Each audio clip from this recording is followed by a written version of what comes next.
Hello everyone. Welcome to Humanities Decoded. This is Deepika. Today we will decode chapter Poets and Pancakes. Yes. अरे मैंने गलत बोल दिया. Yes. Today we will decode the most difficult chapter of English Poets and Pancakes. अब नहीं लगेगा. 10 minute के अंदर अगर ये चैप्टर 10 मिनट के अंदर इस चैप्टर की जो आत्मा है, जो मेन कोर है, ठीक है. देखो एग्जाम में ना सारे क्वेश्चंस थीम के इर्द गिर्द ही आते हैं, ठीक है, थीम्स के बेसिस पे आते हैं.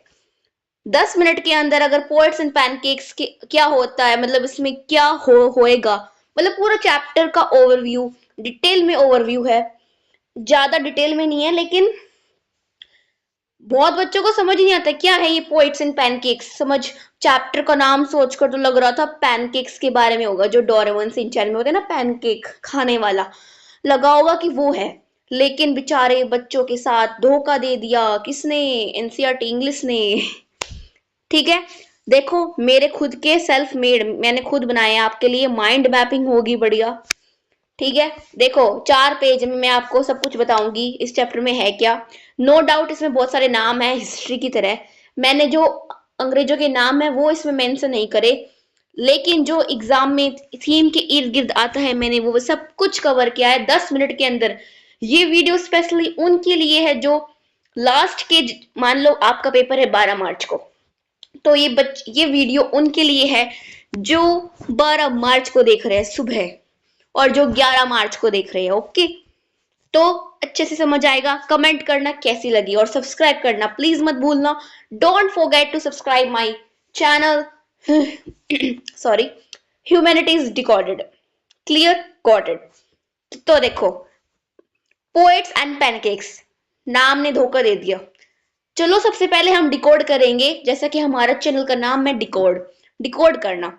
तो पोएट्स और पैनकेक्स को सबसे पहले हम डिकोड करेंगे. सॉरी, क्या है ये पोएट्स एंड पैनकेक्स? क्या है ये?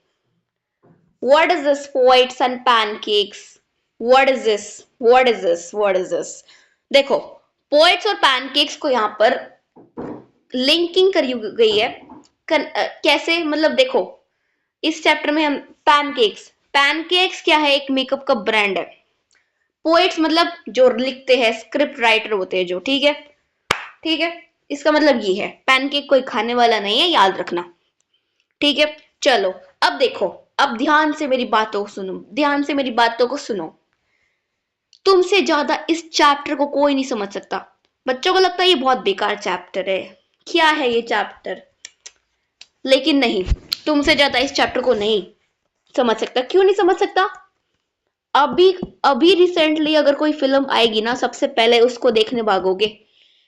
लेकिन ये तो, लेकिन ये समझने की कोशिश भी करो ना कि वो फिल्म बन रही है, जो वो फिल्म बन रही है, जो उसके पीछे का, इसके पीछे की कहानी क्या है जो तुम फिल्म देख रहे हो. ऐसा नहीं है कि रातों रात बन जाती है फिल्म. नो. तुम सोच रहे हो ना कि बॉलीवुड वालों की कोई भी हो, मतलब एक्टर एक्ट्रेस, हॉलीवुड कोई भी हो, लेकिन मतलब जो एक्टिंग करता है, मेरा उससे मतलब है, ये मत समझना कि उनकी लाइफ सेट है. बहुत मेहनत करनी पड़ती है. जो एक्टिंग, जो फिल्म इंडस्ट्री सेक्टर है, जो वो फील्ड है, उसमें बहुत ज्यादा कंपटीशन है, बहुत ज्यादा जेलसी है. ठीक है, बहुत स्ट्रगल है, बहुत स्ट्रगल है. आम लोगों के, मतलब आम लोग मीन्स जो हम जैसे लोगों के होते होंगे सपने कि काश हम भी इनके जैसे बने, हम इनकी तरह एक्टिंग करने की कोशिश करते, घर पे डांस करते हैं, लेकिन इतना आसान नहीं है. तो ये चैप्टर हमें फिल्मों की दुनिया में लेके जाएगा. कौन? फिल्मों की दुनिया में. क्लियर, फिल्मों की दुनिया में. और ये आज, जैसे आज का टाइम है ना, ऐसे ही 1940 में था. जैसे उस टाइम, आज तो क्या होता है, डेस्टिनेशंस पर जाकर मतलब बहुत सारे खूबसूरत बैकग्राउंड्स पर जाकर शूटिंग होती है. पहले ऐसा नहीं होता था. क्यों? पहले रिसोर्सेस कम थे. समझा करो, पहले रिसोर्सेस कम थे. लेकिन एक बात याद रखना, जैसे जो आजकल टीवी सीरियल्स बनते हैं, फिल्म बनती है, उनमें बिल्कुल भी बात नहीं है ना, जो पहले बनते थे, है ना. सही कह रही हूँ ना. 1940 का टाइम है, याद रखना. 1940 किसने लिखा है? अशोका मित्रन जी ने. इनकी बुक है my years with boss, my years with boss, ठीक है। अशोकामित्रन कौन है ये, नाम से समझ आ रहा है, ओके, ये एक पोएट है, ठीक है, पोएट है, ठीक है। तो क्या होता है, ये जैमनी स्टूडियो में काम करते हैं, okay, he works in a Gemini studio. अब इनका ना बहुत इनसिग्निफिकेंट काम है, इनका इनसिग्निफिकेंट काम है, ठीक है, जेमिनी स्टूडियो, ठीक है, याद हो गया ना। जैसे आजकल ना वो कहीं कहीं जाकर बाहर शूटिंग होती है, ऐसे ही पहले चार दीवारों के अंदर होती थी, तो वो चार दीवारों का नाम क्या है, जेमिनी स्टूडियो, जेमिनी। आजकल तो अरे जेमिनी तुम रिलेट कर सकते हो कि आजकल फोन में हुआ है ना वो जेमिनी, हेलो जेमिनी, ऐसे याद करो, ठीक है। जेमिनी स्टूडियो वेल नोन है, बहुत फेमस है, बहुत रिओन्ड है, ठीक है। अब देखो इस चैप्टर की आत्मा समझो, इस चैप्टर में बताएंगे क्या। एनसीईआरटी खोलोगे, हिस्ट्री से भी भयंकर चक्कर आ जाएंगे तुम्हें, आ जाएंगे, ऐसा लगेगा कि ये क्या है, ये चैप्टर क्या है, मतलब है क्या ये। लेकिन इट्स ओके, तुम्हें चैप्टर खोलने की जरूरत नहीं है, जो लास्ट में पढ़ रहे हैं। मैं सबको नहीं कह रही, मैं सबको नहीं कह रही, नो डाउट मेहनत करो, लेकिन ये चैप्टर समझ नहीं आता तो ये वीडियो काफी है तुम्हें ओवरव्यू लेने के लिए। और चैप्टर्स को अच्छे से करो, नो डाउट, और सभी चैप्टर्स को अच्छे से करो, लेकिन लास्ट टाइम में अगर ये चैप्टर समझ नहीं आ रहा है तो ये वीडियो बहुत है, मोर देन इनफ है ये वीडियो आपके लिए, ठीक है, ठीक है। चलो, क्योंकि क्वेश्चंस चॉइसेस में आते हैं, चलो मैं आपके लिए ना डिटेल वीडियो भी लाऊंगी, बस कमेंट करना, ठीक है, कि आपको ये कैसी लगी। चलो, मेन पर्पस, ठीक है, आपको समझ आया। आसान नहीं होता, ठीक है, फिल्मों की दुनिया आसान नहीं होती। जैसे जैसे एक घर में कितनी कंपटीशन, कितनी लड़ाइयाँ होती है, भाई बहनों में कितनी होती है, ठीक है, घर में रहकर इतनी लड़ाई होती है, सोचो यहाँ पर बाहर जो पूरा फिल्म इंडस्ट्री है, फिल्म सेक्टर है, वहां पर कितना वो होगा, वहां पर कोई किसी का नहीं है, अरे इस दुनिया में कोई किसी का नहीं है, ठीक है। तो ये चैप्टर की मेन पर्पस क्या है आपको बताने के लिए, तुमसे अच्छा इस थीम को कोई नहीं पहचान सकता। रील चलाते हो रोज, आता है रील्स में रील वर्सेस रियलिटी, रील और रियल, रील रियल, यस, यही थीम है। क्या थीम क्या है, थीम ये है कि how different is the real life from real life. Reel और रियल में बहुत फर्क है, जमीन आसमान का फर्क है, ठीक है।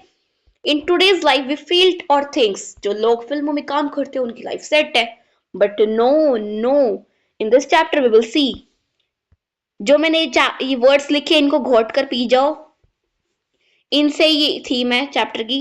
प्रॉब्लम्स, इनकी लाइफ में बहुत प्रॉब्लम्स है, यू कांट इमेजिन, इनकी लाइफ में बहुत प्रॉब्लम्स है। Politics, jealousy, different perspective, competition है, स्ट्रगल है, स्ट्रगल कैसे, घंटों तक मेकअप होता है, घंटों तक ड्रेसेस चेंज होती है, घंटों तक इतने सारे हमें सीन देने पड़ते हैं। अनएम्प्लॉयमेंट के लिए यहाँ पर हर एक तरह का काम करने के लिए तैयार होते हैं लोग, चाय पानी, ठीक है, cameraman, lightman, etcetera. Hard work, hard work बहुत होता है। तुम सिर्फ ये देखते हो कि आउटकम कितना मिल रहा है, पैसा, लेकिन तुम हार्डवर्क नहीं देखते। हार्डवर्क इतना है इस फील्ड में, इतनी प्रॉब्लम्स, ठीक है। अब इमेजिन करो फिल्म कैसे बनती है। ये तो है नहीं कि एक एक्टर है, एक एक्ट्रेस है, हो गई film, no, not at all, बहुत सारे कास्ट होते हैं। अब ये तो है नहीं कि सुबह उठे और उनको खड़ा कर दिया फिल्म बनाओ चलो, no. Main makeup artist, cameraman, office boy होता है, एक मैनेजर होता है जो सुपरवाइज करता है, ठीक है, डायरेक्टर होता है, प्रोड्यूसर होता है, मेकअप रूम होता है, ओनर होता है। जैसे जहां पर शूटिंग हो रही है वहां का ओनर कौन है। अब देखो इजी ट्रिक्स बताऊंगी, ठीक है। अब ओनर तो है ही है, लेकिन ओनर के बाद जो दूसरा इंसान आता है, जो जिसके बलबूते पर सारा काम हो रहा है, सारे काम संभल रहे हैं, रिसोर्सेज है या नहीं, ठीक है, सारे काम जो हो रहे हैं, ठीक है, वो कौन है, वो इस चैप्टर में वो है हमारा कोठा मंगलम सुब्बू, सुब्बू सुब्बू, ठीक है, कोठा मंगलम सुब्बू। अब देखो ओनर का नाम कैसे याद करोगे, एस एस वसन, एस एस याद कर लो ऑब्वियसली, और वसन, हिंदी में आपकी वसंत आय कविता है, वसंत ऋतु, वसंत ऋतु की कितनी कविताएं पढ़ी होगी, तो वसंत में टी हटा दो, वसन, दैट्स इट, हो गया, वेरी गुड। अब इंचार्ज कह लो, मैनेजर कह लो, जो सभी काम में परफेक्ट हो, सुपरवाइजर हो, जो बिल्कुल ऑलराउंडर टाइप का मैन हो, वो है हमारा यहाँ पर कोठामंगलम। और इस चैप्टर में इसी का जिक्र है, कोठामंगलम सुबु। एक बात बता दूं, तुम्हें नाम से लग रहा होगा, क्योंकि ना जो ये जेमिनी स्टूडियो है और जो ये जिस चीज की बात हो रही है ना, ये हमारा चेन्नई में है, ठीक है। चेन्नई में 1940 में हमारा जेमिनी स्टूडियो है, ठीक है। इसलिए अब तुम्हें ना करेक्टर स्केच इंपॉर्टेंट है, ठीक है। तो कोठामंगलम सुब्बू, ठीक है। अब कोठामंगलम सुब्बू है, ठीक है। बात करेंगे, हमारे राइटर की भी बात करेंगे, डोंट वरी। हमने ओनर देख लिया, जेमिनी स्टूडियो का ओनर देख लिया। अब हम बात करेंगे किसकी, जो हमारा मेन आदमी है, मेन मैन, मेन मैन कह लो, हाँ मेन, ठीक है, ठीक है। जो सारे काम देखता है, जैसे होता है ना चौधरी जी, जैसे घर में जो सारे काम संभालता है उसको चौधरी कह देती है। या मेन जो मर्द है, कहते हैं ना, मतलब समझ रहे हो तुम, रिलेट करना है तुम्हें बस, ठीक है मेरी ठीक है। चलो, तो ऐसे ही मेन मैन, ओके। कोठा मंगलम, कोठा मंगलम सुब्बू, कोठा मंगलम, मंगलम याद कर लो। ओम मंगलम भगवान विष्णु, जब शादी होती है तो ये मंत्र बोलते हैं ना, ओम मंगलम भगवान विष्णु। हो गया याद, वेरी नाइस। सुब्बू, इस चैप्टर में सुब्बू से जाना जाएगा, ठीक है, सुब्बू, ठीक है, सुब्बू। शुभ, शुभ लाभ, ठीक है, शुभ लाभ से याद कर लो शुभ, और ऊ लगा दो सुब्बू। अगर याद ना आए तो पेपर में, वरना हो जाएगा नाम, है ना। अब ये आदमी बहुत अच्छा था। A man who give direction, direct करता था, डायरेक्शन कैसे, काम कब क्या क्यों होना है, डेफिनेशन, डेफिनेशन करता था, डायरेक्शन और डेफिनेशन देखता था जैमिनी स्टूडियो को। जैमिनी स्टूडियो की आत्मा था ये आदमी। अगर ये आदमी नहीं होता तो जैमिनी अपने जैमिनी स्टूडियो अच्छा नहीं हो पाता, मतलब अपने, ठीक है, गोल्डन, ठीक है। आई होप, देखो 10 मिनट हो गई है, 10 मिनट में मैंने आपको आइडिया लग गया होगा मैं क्या, ठीक है। अब बस हम क्या देखेंगे कि इसमें क्या कौन कौन है, दैट्स इट, ठीक है। और थीम पता होनी चाहिए तुम इस चैप्टर की, वरना तुम कहोगे तो मैं अगली वीडियो में बिल्कुल डिटेल समरी लाऊंगी, जिसमें अंग्रेजों का भी कुछ जिक्र है ना, बहुत अंग्रेजों जैसे नाम है, तो वो क्या है। अगर तुम्हें चाहिए तो कमेंट करके जरूर बताना, ठीक है। अब देखो, ठीक है, ये डायरेक्टर था, डेफिनेशन देता था, याद रखना ये बहुत लॉयल था।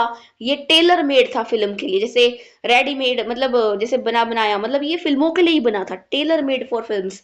क्रिएटिव पर्सन था, बहुत क्रिएटिव था, दूसरों की मदद करता था, सभी काम को मैनेज करता था। ये पोएट पोएट था, पोएट्री लिखता था, और कभी कभी मतलब ये एक्टिंग भी करता था, ठीक है। तो ये बहुत, ठीक है। और याद रखना इसकी पोएट्री ये है, थिलाना मोहन अम्बल, थिलाना मोहन ठीक है, थिलाना, थिलाना मोहन अम्बल, मोहन मोहन मोहन अम्बल, अम्बल, ठीक है, मोहन अम्बल, थिलाना मोहन अम्बल। Done, got it. चलो, अब देखो, हमारे जो पोएट है उसका क्या है, ओनर हो गया, ठीक है, ठीक है। ओनर हो गया हमारा, जो सभी काम देखता है, मैनेज करता है, डायरेक्ट करता है, क्या कब कैसे होना है, ठीक है, वो हो गया। पोएट हो गया, वो पोएट भी है ना जो लिखता है। अशोकामित्रन जी, अशोकामित्रन जो ही इस चैप्टर के पोएट है, वो क्या है, अब उनको ना एक इनसिग्निफिकेंट वर्क दे रखा है, क्या, न्यूज़पेपर की कुछ क्लिपिंग्स होती है, वो काट कर फाइल में क्या करनी है, स्टोर करनी है, रिजर्व करनी है, सॉरी प्रिजर्व करनी है, पेस्ट करना है, ठीक है। तो इनका ये काम था, ये इन्होंने खुद बोला है इस काम को, ये इनसिग्निफिकेंट है। जैमिनी स्टूडियो है, अब मैंने बताया बहुत मुश्किल लाइफ होती है, कैसे, इस जो जैमिनी स्टूडियो के जो मेकअप रूम है ना, उसको क्या बोला है कि ये एक हेयर कटिंग सैलून है। क्यों, बहुत बड़े बड़े शीशे है, बहुत बड़े बड़े शीशे है, और इतनी ज्यादा लाइट्स है, इतनी ज्यादा लाइट्स है, जो कि गर्मी में अलग चुभन चुभन सी महसूस होती है, किसको, एक्टर एक्ट्रेस को। इसमें एक लॉयर है, कुछ नहीं, एग्जैक्ट काम नहीं है, ठीक है, बस स्टोरी राइटर टाइप में है ये लॉयर, यहाँ पर स्टोरी राइटर, ठीक है। उस समय ना जैसे लॉयर वगैरह इनको स्टोरी राइटर के लिए काम दिया जाता था, ठीक है। ऑफिस बॉय, अब यहाँ पर एक ऑफिस बॉय है, ठीक है, याद, अब इसकी भूमिका क्या है, देखो, ये सुब्बू से जलता था कि, होता है ना, अब एक होता है जो फ्री का, जैसे सरकारी सरकारी वो होता है कोई सेक्टर, उसमें एक तो फ्री की तनख्वाह, क्योंकि वो तनख्वाह वो होती है, काम करो या नहीं करो, ठीक है। एक होता है जो अपनी रिस्पॉन्सिबिलिटी को समझता है, वो है हमारे यहाँ पे सुब्बू, और, ठीक है। तो और ऑफिस बॉय जो यहाँ पर कंप्लेंट करता रहता है, उसको बनना है लेकिन वो कंप्लेंट कर रहता है, क्योंकि ऑफिस बॉय, इस ऑफिस बॉय ना यहाँ पर, इसको बहुत सारे इसके सपने हैं, बहुत सपने सजाए बैठा है और जो पूरे नहीं हो पाते, इसलिए वो कंप्लेंट करते रहता है, बताओ यहाँ पर ये नहीं है, ये नहीं है, ठीक है। तो सुबह से जलता है, ठीक है। अब देखो थीम, थीम याद रखना, नेपोटिज्म, अपनी मर्जी से, मैंने इतना समझाया, fake life, reality of life, jealousy, competition, struggle, competition at the place of work, ये थीम है, ठीक है। ये थीम है कि जो दिखता है वो होता नहीं है, जो दिखता है वो होता नहीं है।